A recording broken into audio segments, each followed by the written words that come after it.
So thank you all for coming to the session on getting started with Blackboard. How many of you are familiar with the Blackboard environment? Me. Me. I am. Okay.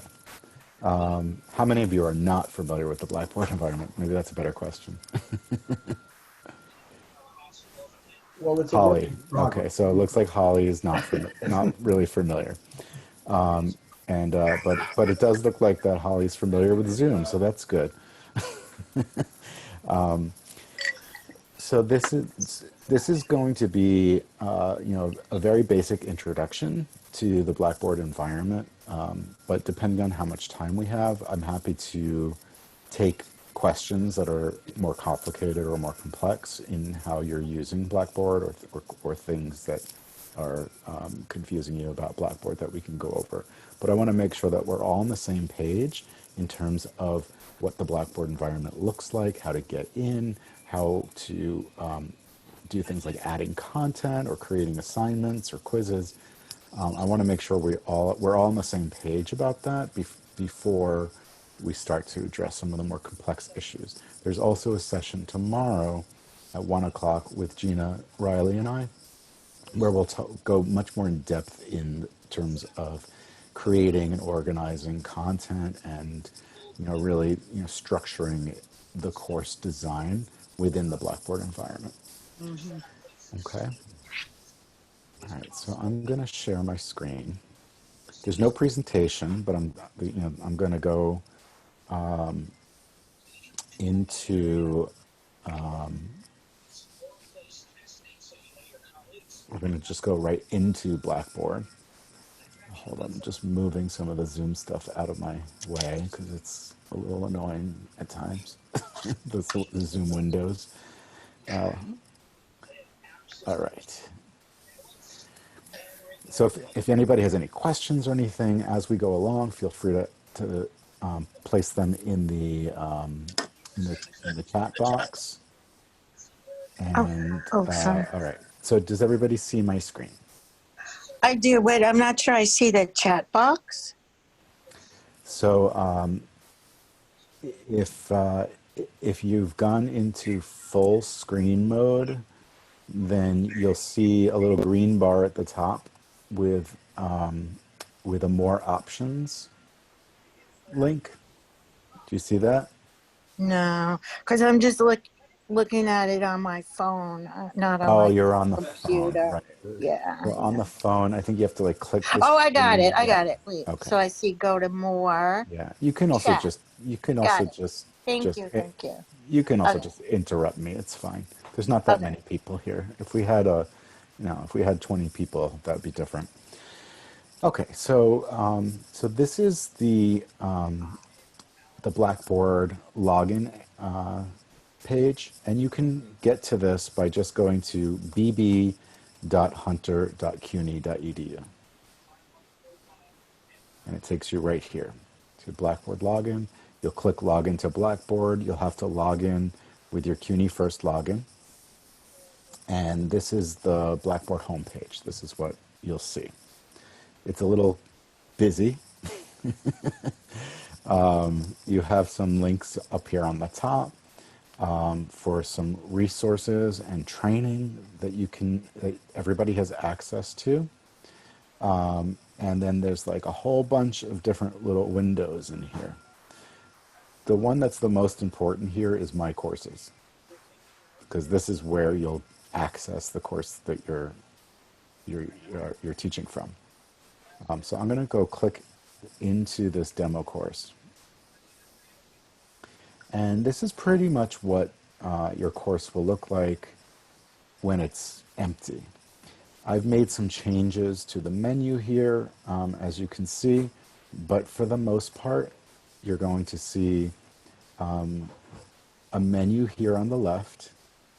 You'll still see these same links up here on the top, but then there's this bar across, like in between them, that has the name of your course. It has where you are, what section you're in. Right now we're in the announcements section because that's the first thing in my course. And then over here on the right-hand side, these are important because these are indicators for you as to what mode you're in. So this, when you first come into your course, you will likely be in edit mode. And from edit mode, it allows you to add new content, to make changes, to do all sorts of different edits in the course. If I turn edit mode off, then I'm looking at it more from the perspective of a student, let's say. It's not strictly a student preview, but you can see I can't add anything anymore. All those little icons that were over here are gone, and some of the interface elements are gone. So you see that there's pieces of this, of these, or elements here that disappear when I turn edit mode off, because this text is just there to help you. They're kind of clues to help guide what you should be doing or where you should be going within the page. The other one here is student preview mode. So if I click here, this is actually creating a sample student, and you are experiencing the course from that student's perspective. So I'm now, you can see that there was some text down here that's gone. I'll explain what that text was, but that text is only visible to the instructor or an administrator. And also here on the top, you'll see this yellow bar across the top.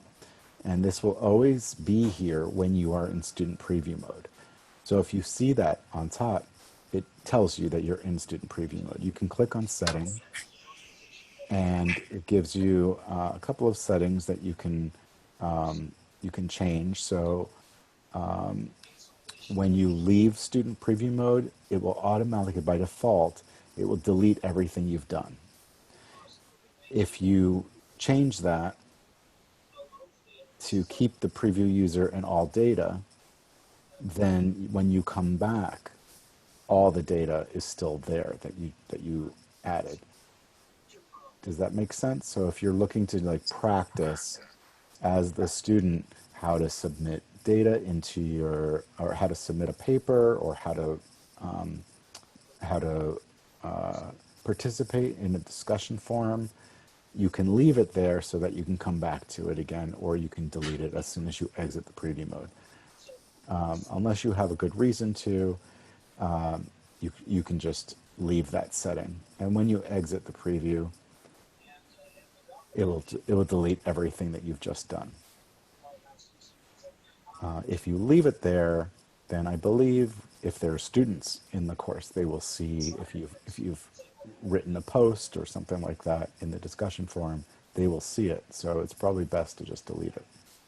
Any questions so far? Okay. So here on the left-hand side is the main course navigation. Everything in here can be customized and changed. From the names, you can see this little downward arrow right here. If I press that, it shows me the options I have. I can rename the link, so I could change this from announcements to course announcements.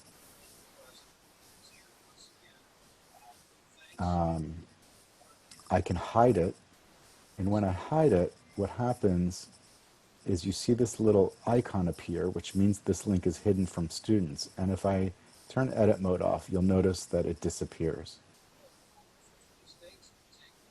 Although, because I'm still on that page, the page doesn't change. If I change pages, then you wouldn't see it at all. You wouldn't be able to access it at all.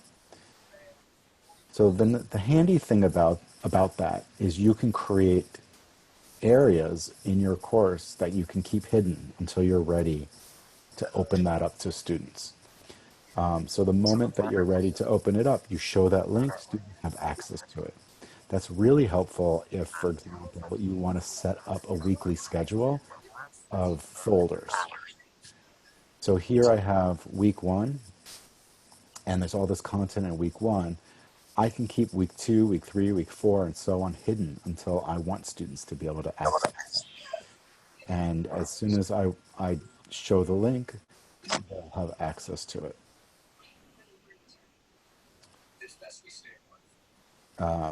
There is also a way to go in to the folder itself, and you can define the dates where it will begin to display, and then if you want it to disappear, you can have it display until a certain date as well.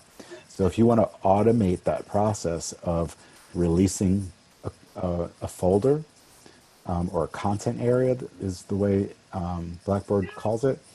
If you want to release that on a certain date and time, you can do that. You can set it up in advance and it will happen automatically. Or you can manually do that. You just have to remember to go in and do it. Otherwise, students can't access the content. Questions about that?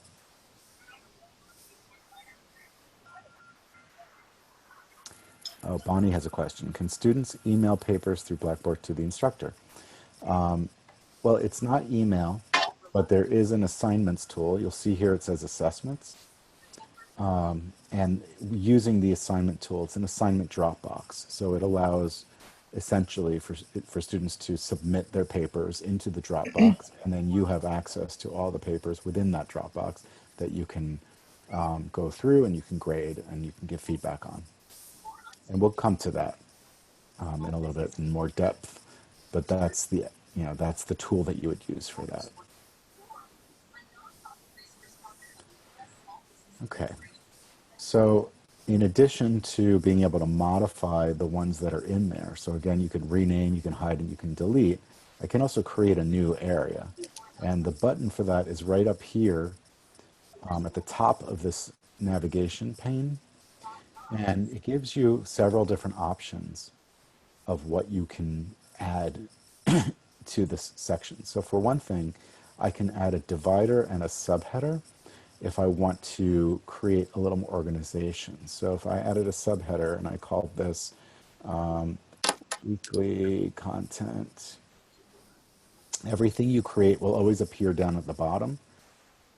I can move that up, and now that's a subheader that goes above these content areas. The subheader doesn't have any content in it. It's just there. It's just descriptive. And then these are dividers. And again, it's just a way to describe the nature of the content by grouping things together that should be grouped together. So you can use the divider and you can use the subheaders for that. The content area, that's what I keep calling these content areas. You can think of it like a folder, and the folder can contain a variety of different items. They call it a content area, but folder is a perfectly good name to use. Module page is the same idea, except that the module has sort of a table of contents, and you can go through the items sequentially. And you can set up conditions so that in order to get to the next item, they have to complete something. That's a much more robust and complicated way of using the system. And I would say, unless you have a good reason to do that, for example, if you're doing differentiated learning, or if you're in an asynchronous class and you want to be very meticulous in how students absorb the content or go through the flow of the course, you can use that module page to provide a highly structured experience through the content. So let's create a module page. My first module. You can make it available to users right away, or you can leave that unchecked so that it stays hidden until you're ready to release it. I'll keep it hidden for now. Now the module page, let's go to the module page. So you have to add a course module.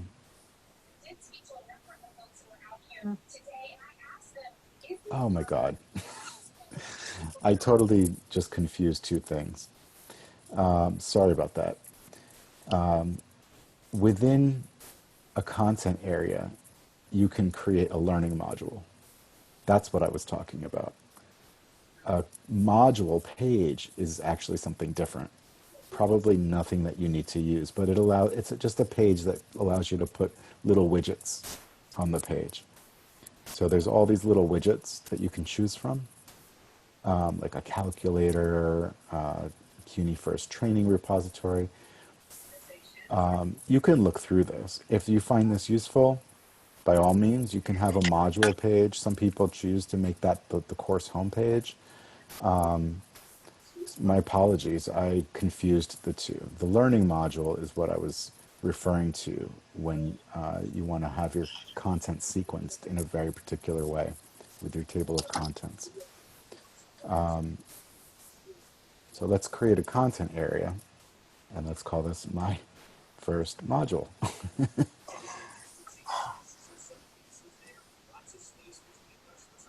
And I'm going to create a learning module.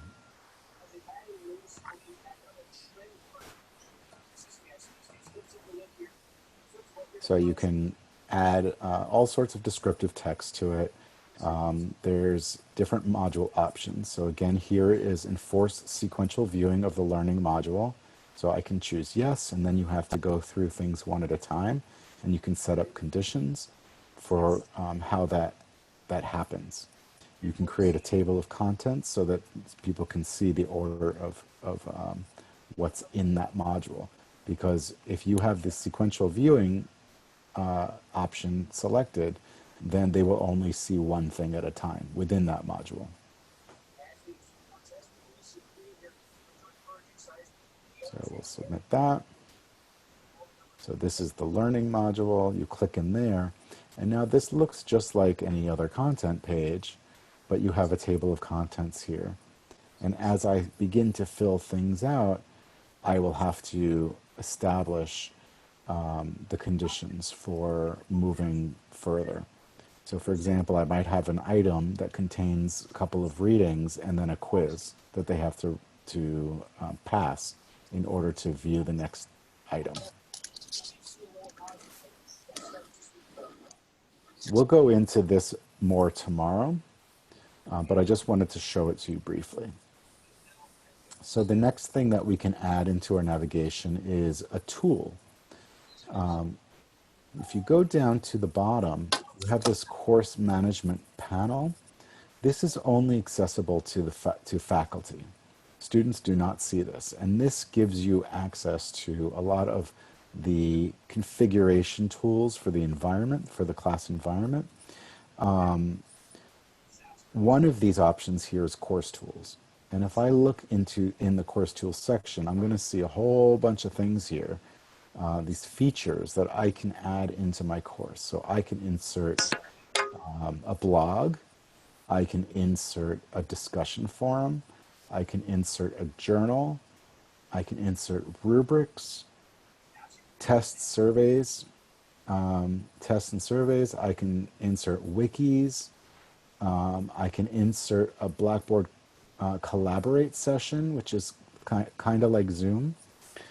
So there's all of these different things here that I can add into the course. And if I want to, I can link to one of those tools from here. So let's call this discussion forums, and we're going to link to the discussion board page. So I click on discussion forums, and it takes me to the discussion board page. And again, you can name it anything you want. You can call it conversations. It's up to you. However you want this to appear. It's fully customizable. So this is how you would add the discussion board page. But you might want to just add an individual discussion forum into the navigation. So for example, let's say you have an introductory discussion board where you want everyone to introduce themselves, and you want that to appear in your navigation. Well, then you're going to use Course Link. And Course Link allows you to select a particular item within the course. Do you see this window here where it says select course link? Do you see that?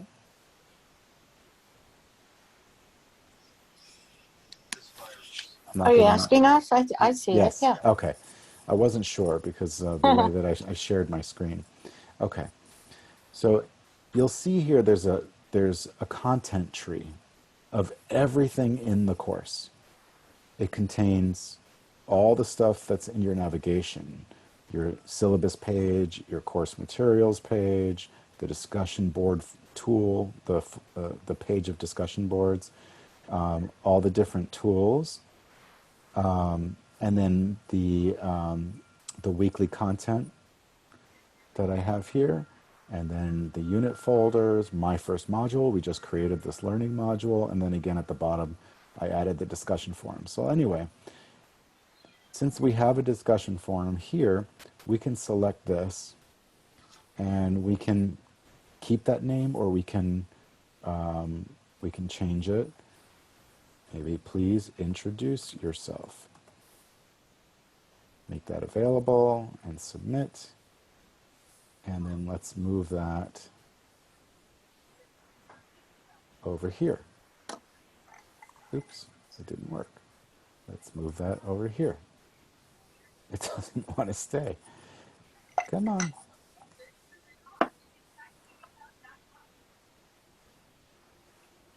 Huh. It's being stubborn.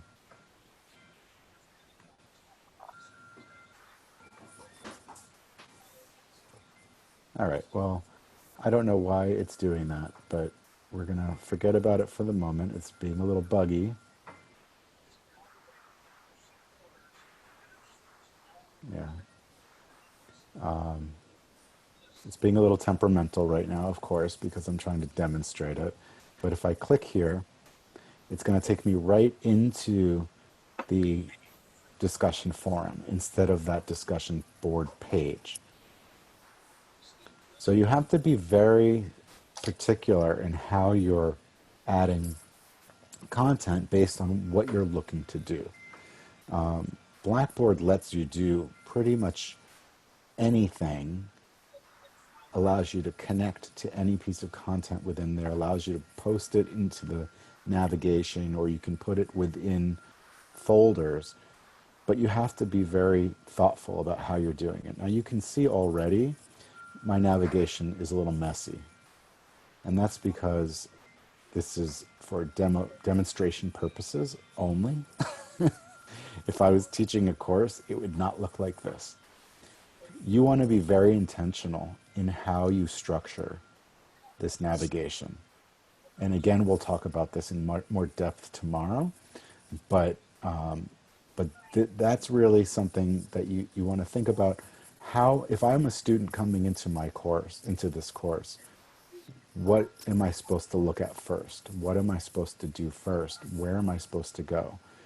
Right now, if I were to come into this course, I'd have absolutely no idea what I'm supposed to be looking at. And I'm sure all of you are saying the same thing right now. What am I supposed to be looking at?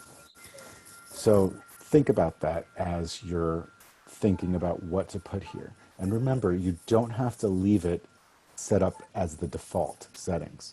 You can change even just changing the names to something that's more meaningful can make a big difference.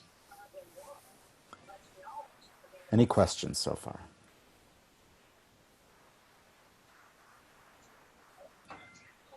Okay. So before we go a little further into building content, I wanted to also show you some of the other stuff here in the course management panel. So there's a content collection, which is sort of like a repository, and it's institution-wide. If you click on this, I don't think I have access to any of this, so I'm not really certain what I might find here, but you can see, if I clicked on institution and then I go into Hunter, I'm assuming that's social work. I'm not sure. I don't think this is really all that helpful. The course tools we already looked at, evaluation. There's a number of different reporting tools that are available. So you can look at the different reports if you want to see who's active, what people are doing in the course.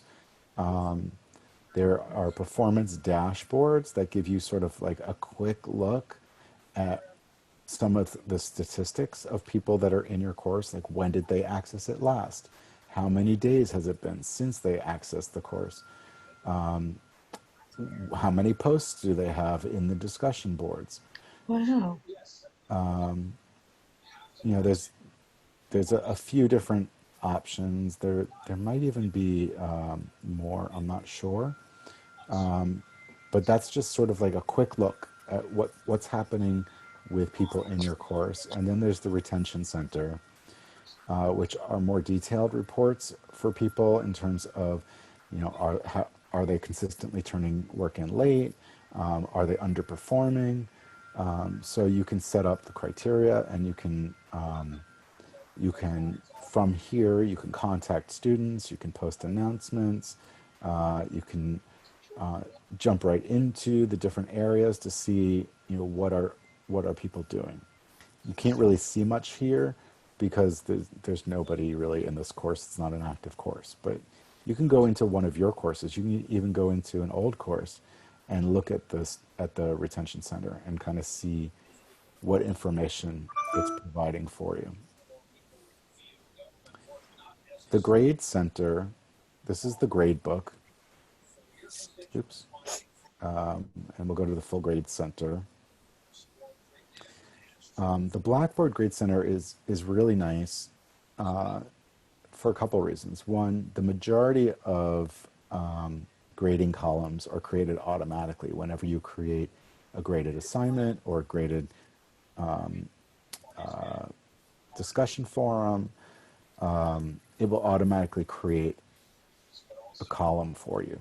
You can add additional columns if you want to, let's say, have a participation grade, or you know, based on what your grading schema looks like, you know, it may be that whatever it is that they're doing is not necessarily turned into Blackboard, in which case there's not an automated column that's created. You would have to create a column, and you can see that you can simply create columns by clicking that create column button, and we can call this participation. We can look at it by score, by letter, by percentage, complete, incomplete. We can assign categories, and the categories are helpful if you have weighted categories. So for example, if you, you know, if you wanted to set up a participation category and assign several discussion forums into the category, and then the category is worth 20% of the grade, you can set that up.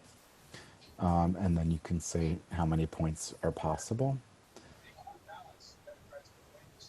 And then you can also, you know, this could be, this column could be factored into final grade calculations, or you can leave that out of final grade calculations if it's more informational for students and it's maybe like a, you know, something that changes over time. Once you create that column, it gets added into the list of columns here. Now, I don't have any students in my course, so you can't really see too well what it looks like when it's filled out, but you can see on the top all the different assignments that are in here, and I can add grades to each of those assignments. Now, if I go in as a student preview and let's say go into this demo assignment, and I'll write something and I'll save that, I'll submit it. So you can see what it looks like for on a student side for when they submit assignments. They, you know, the assignment is here. If I'd submitted a Word doc, you'd see the Word doc here, and it shows the the date and time that I submitted it. Now I'm going to change the settings here to keep preview data. And I'm hoping that what this does is it allows me to see the submission on my gradebook when I go back in as an instructor. There it is. So now you can see that I have a submitted assignment as a student.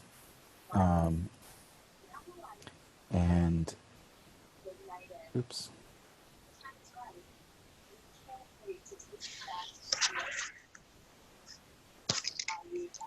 And as an instructor, when I go in, I'll see again pretty much the same thing that the students saw, but now I can add a grade.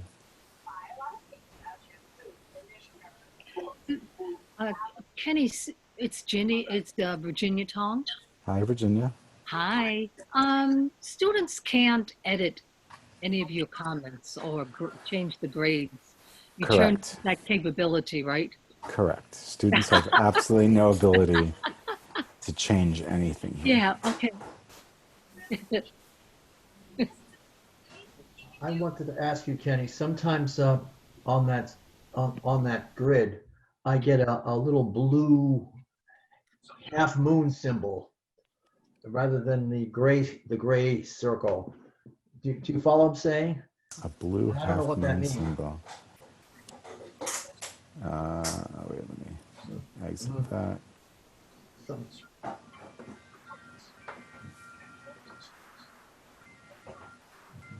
See the exclamation point in the middle. Sometimes I get a blue sort of half moon type thing in the So circle. here's an icon legend at the bottom. Oh. Is that the half moon? Yes. So that means it's an attempt in progress. You know what I mean? Okay. The yellow button with the exclamation point means it needs grading. Green with a check mark is completed.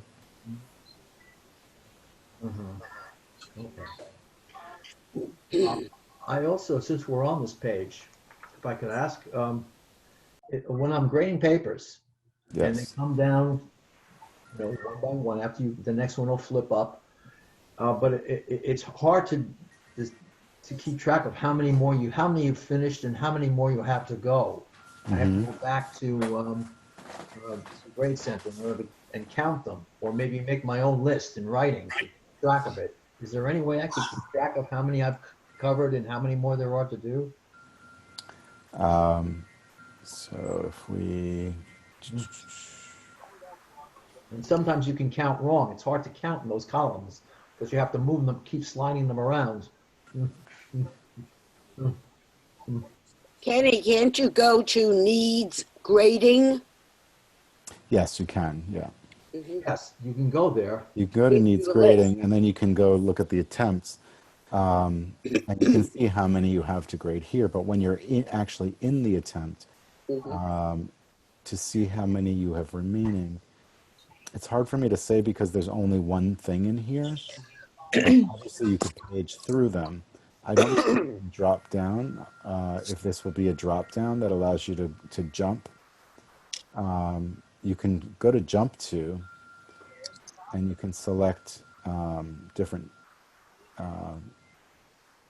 students to jump to their attempt. But again, I don't know if that's going to necessarily tell you how many of them are remaining. I think the best thing is going to the needs grading page, and that'll show you how many you have left to grade. So it requires 2 clicks. You have to go back and forth. Instead of an easier way, but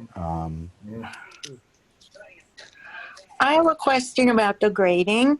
yes. Can we as instructors determine the choice of grades? For example, completed, not completed, A, B, excellent, not too good. I mean, who decides the choices of grades? Is it Blackboard or is it us? So when you create the assignment, you can set up the type of grading system that you're using. So here, let's go into assignments, and so again, this assignments is just a content area. It's just a folder that I created. I called it assignments. wherever you put these is fine.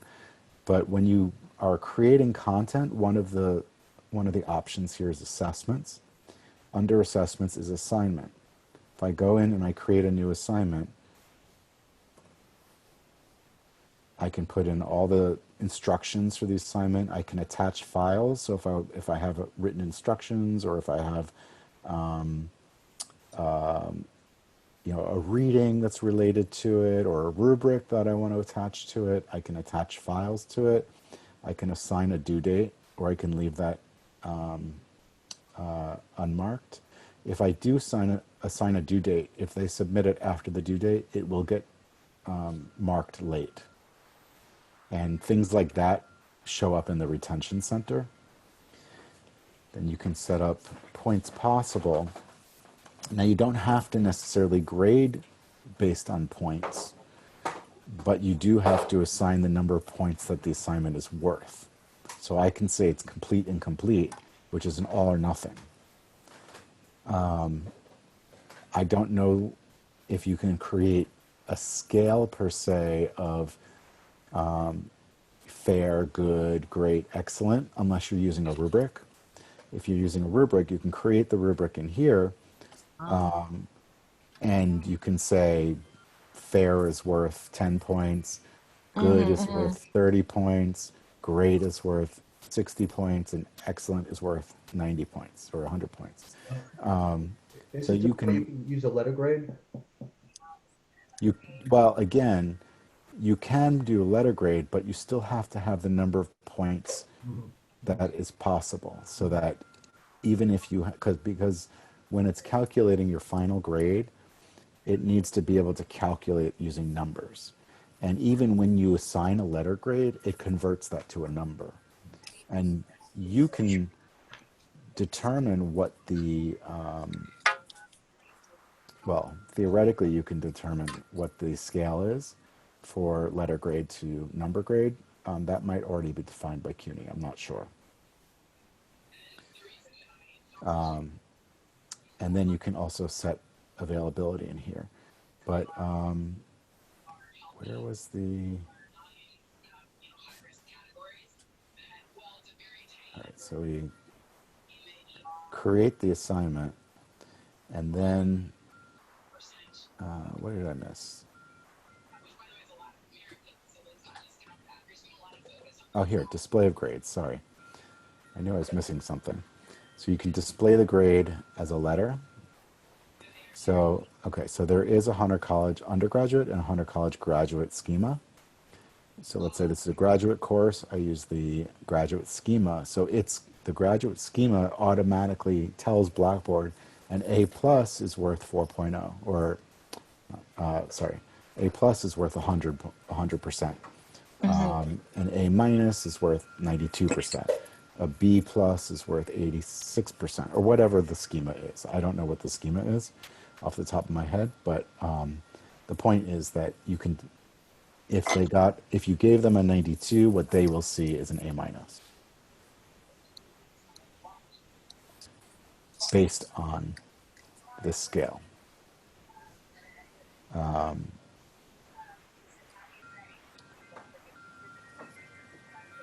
So there's a lot of options here in the assignment. So, but this is question. the key one for determining how you want to grade.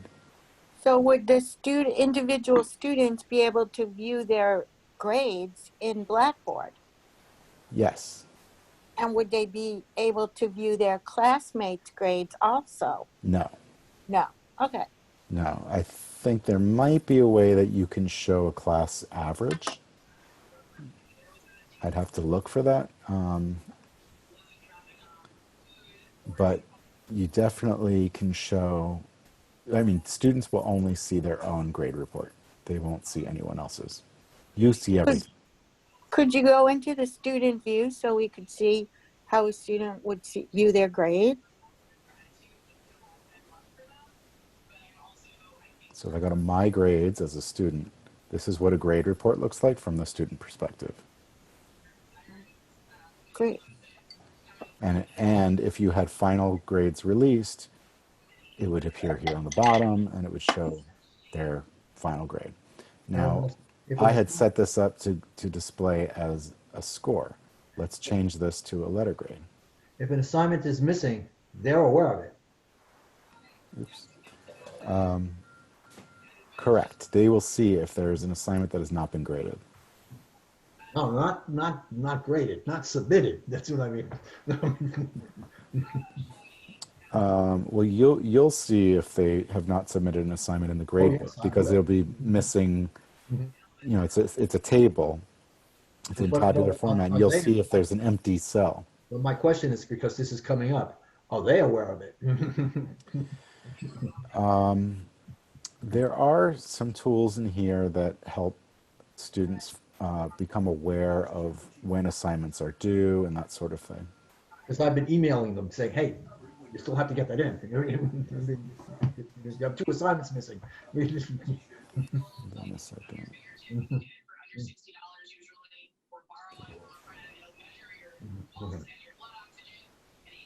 Okay. Okay, so now when we come in here, Mhm. oh, I it deleted my submission. Let's go back in. Let's do that submission again. Where was the assignment?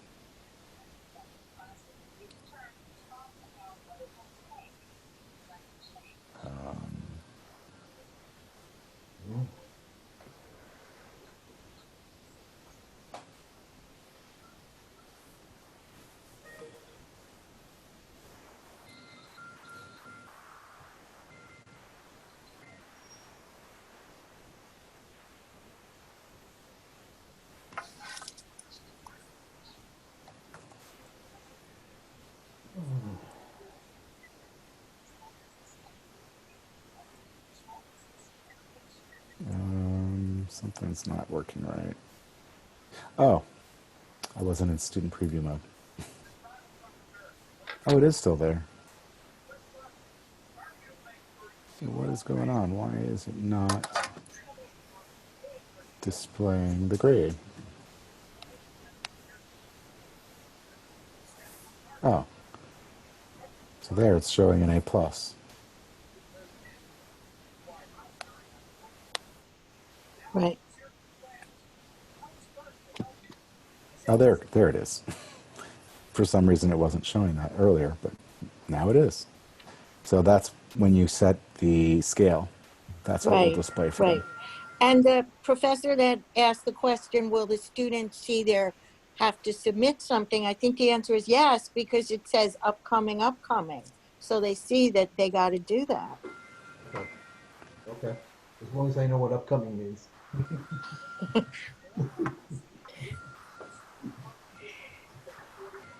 Another thing which I see you have here, and this came up yesterday in the Google Classroom, uh, Yes, an exit slip or an exit ticket sure. should be anonymous. Uh, Yes. uh, so if they're submitting that, you know, it's worthless because obviously they're not going. They may not. We need, in order for them to really be honest, it has to be anonymous. So is there a way they could submit that without me knowing who it was? So there's the survey feature Uh, allows it to be anonymous. okay. That's in survey. Okay. Uh-huh. I thought of that after yesterday's session. Mm,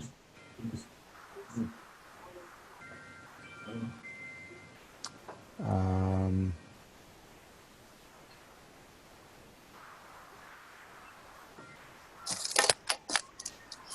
I don't see where the anonymous survey. options are.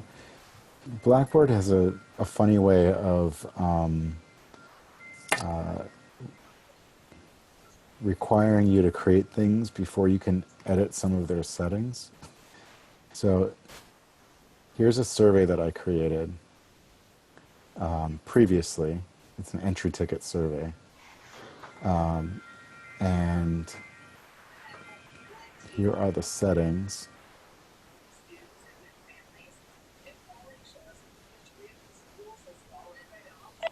I thought there was a setting for anonymous.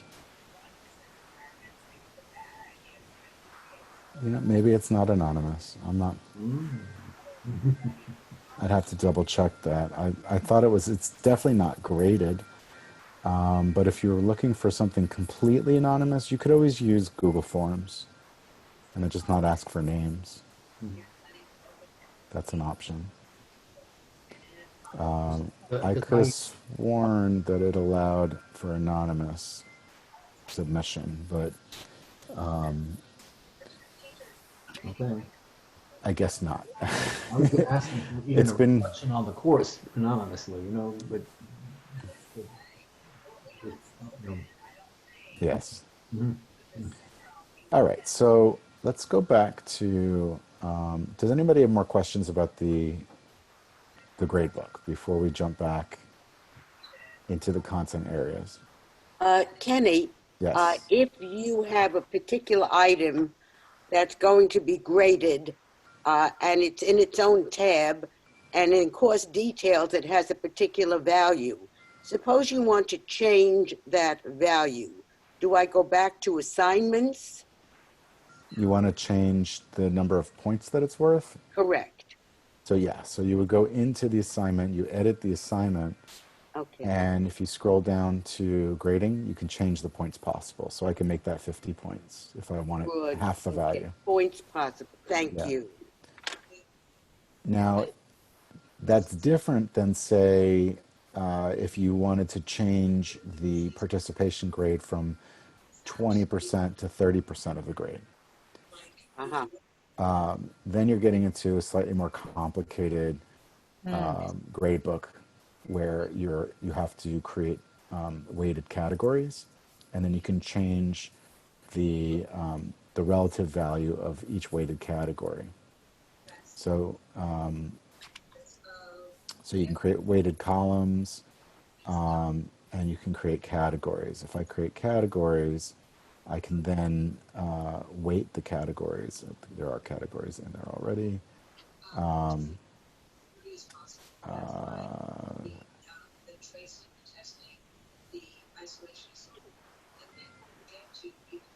Hmm. Usually the way I've done it in the past is I've created a weighted column, which is my final grade essentially, and so I can select participation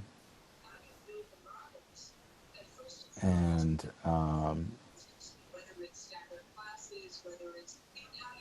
and a journal category. If I wanted to create weighted columns, so I wanted participation 20%. I want this assignment is worth 30%, and the journal is worth 50%. So then that's 100% value. So that's how my final grade is getting calculated. I'm using a combination of columns and categories. So basically with this journal category, I've assigned certain assignments that category. All those assignments get lumped in here. And you can also set up within the category how those different assignments get weighted. So they can be weighted equally, or they can be weighted proportionally based off the number of points for each assignment. So I might have one assignment is 20 points, another assignment is 40 points. Mhm. Obviously, the 40-point assignment is worth twice as much as the 20-point assignment. Or I can have them weighed equally, where they're, a 40 out of 40 is 100%, a 20 out of 20 is 100%, and those are averaged. You can drop the highest grade, or you can drop the lowest grade or grades, and you can select only the lowest value or the highest value to calculate. So there's a lot of versatility in how you set up Mhm. your grade book, and it can get very complicated. And I highly recommend that if you have a schema that you use for grading and you're planning to use the grade book, let us know. We'll be happy to sit down with you and set it and configure everything properly so that your final grades are calculated correctly. So we only have a few minutes left. So I just really want to show you quickly, and again, we'll go over this in a lot more detail tomorrow, the kinds of things that you can add into your Blackboard course. You can create items. Items are very generic. So I can create an item, and I can write as much text in here as I want. I can insert YouTube videos, and you can search for those videos Wow. pretty easily. It gets a little funky with the Blackboard and with the YouTube stuff. Oh, okay. Sorry. I have to close that. And that.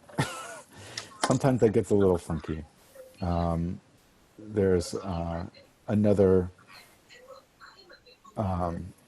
insert YouTube tool where you can just paste a link here and it'll insert the video. I find that to be a lot easier than this YouTube specific YouTube video plugin that requires you to log into your YouTube account. But there's a lot. I mean, this is a fully featured rich content editor. So you can add all that content in directly. You can basically create a written lecture or some sort of a document. You can attach documents that you've written in Word or PDFs, readings, and you can have as many attachments to an item as you want. So you can have multiple readings, and in here you can have the instructions of what you want them to do. And if you want, you can even track how much this is viewed by students. You can set date and time restrictions, so it can be available only after a certain date or only until a certain date or both. So that's the item. File is similar, except it's a single file. So you can upload a PDF, you can upload an audio file, you can upload a video file, you can upload a Word doc, an Excel sheet, a PowerPoint. It doesn't matter what type, but it's just a single file that you're doing. Audio allows you to upload an audio file that it will then insert an audio player. Video does the same thing with a video player. Image is pretty self-explanatory. Web link, that's something I forgot here as well. So if you want to link to an external web page, you can add a web link here in the navigation just by pasting in the URL, or you can create a web link here in the content area. Again, you give it a name and you paste in the URL. So I can link to google.com, or I can link to any website. You can give a description of what that link is all about, what you want them to do with that link. You can attach documents. So these tools are very similar, and they're very versatile in terms of what kinds of content you can add in there. We talked about the content folder. We talked about the learning module. We talked about the module page, which is very similar to the module page here. All the little widgets.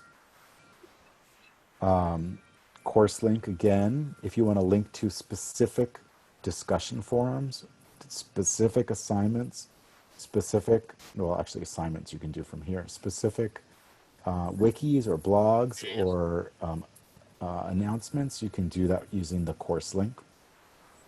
You can also insert a voice thread. Voice thread's a whole nother thing, which we're not going to talk about today. Maybe we'll talk about it a little tomorrow. But VoiceThread is a really great tool for using voice and video annotations to presentations. Can I ask you, what is instructor for in on the course materials? What would that be used for? The what? Instructor. Where do you see instructor? I could answer that question if I could be allowed. Yeah. I used Blackboard this term for my class, and in the part that said instructor, I just put a paragraph introducing myself to the students, and I also included a photo of my head. Whoa. Yeah. Okay. So you could change this to about me or something. You don't have to leave it as instructor if you don't think that's clear.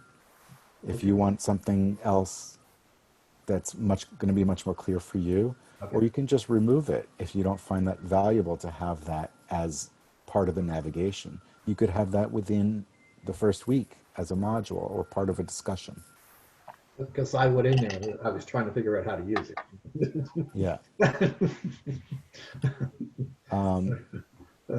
So assessments, you can add quizzes, you can add surveys and assignments, and then you can also directly add individual tools. So this is another way to link to, if I want to link to a particular discussion board, I can select the individual discussion board, or I can link to the board page, or I can even create a new one from within that tool. So there, I just entered in a new discussion. Under more tools, you have the rest of the tools that are there. So for example, if let's say you wanted to create, you wanted to insert a collaborate session, which again is just like Zoom, I can link to the collaborate area from within here. I click that, and it takes me to the collaborate tool.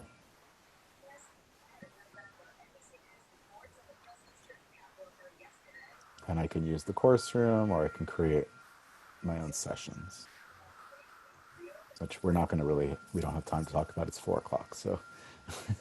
This really organizes a lot of material. Yes. Audio, yeah, video, different from Google Classroom. Yeah, I mean, Blackboard is extremely versatile. It has many, many features, probably going way beyond what you need. But yeah, Google Classroom is like a light version of Blackboard, very, very light version. Yeah. If you just need a place to store some files and have assignments, Google Classroom is more than adequate for that. But if you want to do anything more complex, like like I said earlier, having a learning module that's structured where they have to go through items sequentially, you can't do that in Google Classroom. You have to do that. Exactly. It really organizes your material almost automatically. Yeah, and you have a lot more flexibility and control over how things appear, where they appear, how the navigation is structured. You don't have that much control in Google Classroom. You're kind of limited by the interface that you're given, and you can organize things by topic. But that can also get a little messy because you could end up having a long list for each topic. Yeah. But I will say the caveat to Blackboard is that, to quote a popular movie, with great power comes great responsibility. The more flexible the tool, the more possibility there is to make it messy and confusing. So you have to be very diligent and very intentional in how you approach it to make sure that that does not happen. And always, always take a step back from what you're doing and try to view it through the eyes of a student. That's, if that was the only thing that you did, that would make such a huge impact in how you present your course. Okay. In Google Classroom, can you do, I like what Bonnie said she does. She uses VoiceThread to introduce herself. You can do Right. that in Google Classroom as well, I'm sure. Well, the thing is that our VoiceThread account at Hunter is tied into Blackboard. So in order to claim your account, you must first go into Blackboard and create a VoiceThread from within Blackboard. Once you've claimed your account, I think then you could potentially do VoiceThread outside of the Blackboard environment, but the students, because the way that we have VoiceThread set up, the student accounts are automatically generated through Blackboard. There's no way to do that through Google Classroom. So whether it can be, it may be possible to do it. I would have to explore that. Yeah. I was just curious, Kenny. That's all. Yeah. I mean, Yeah. it is definitely possible to do. people do it all the time. Whether our version of VoiceThread will make that possible because it's tied into Blackboard, I don't know. So if we want, and I really like what Bonnie did. You know, she introduced herself. Hmm. Is that right? Is that what you did, Bonnie? You introduced yourself and showed a picture. Yes. No, I just wrote a paragraph to introduce myself. Yes. Uh-huh. Ah, And but I you did it also within Blackboard, took right? a picture of myself and I put it in. Right, And in it, your instructor content area. Right. okay. Yep. And that was done within Blackboard, though. Yep. Yeah. Under again, which Instructor. oh, you created No. On the left in the purple, there was a category that Kenny changed to about me, but it in the default said instructor. uh-huh. Okay. So Uh-huh. here I'm putting, it's basically a contact area, the instructor, and you can put your information in, you can put where your office is located. Right. You know, West, oh my God, what room am I in? 948, 943. It's been 2 months since I've been in my office. I can't even remember the name of it. So 9 to 5 p.m. Yeah, I like Put that. that Yeah. in, and then you can also have a picture. So if I wanted to post a picture, I could do that. And then it creates that little contact there. So if I wanted to have, you know, just some brief information about myself. Now, if you're co-teaching, then you can have both instructors there, or if you wanted to add additional contacts, if you had guest instructors, things like that, you can add that to there, and then you can change the name of the link and call it instructors or something. That's the idea, though, that everything can be Okay. customized. You don't have to just accept what's there because that's what they gave you. Right. I'm And you looking. can just remove things altogether. Like if you don't want students to see their grades, you can delete that. I don't know Right. why you would do that, but you can. Well, yeah. Yeah. I Or you was. can just hide it. You can hide that link.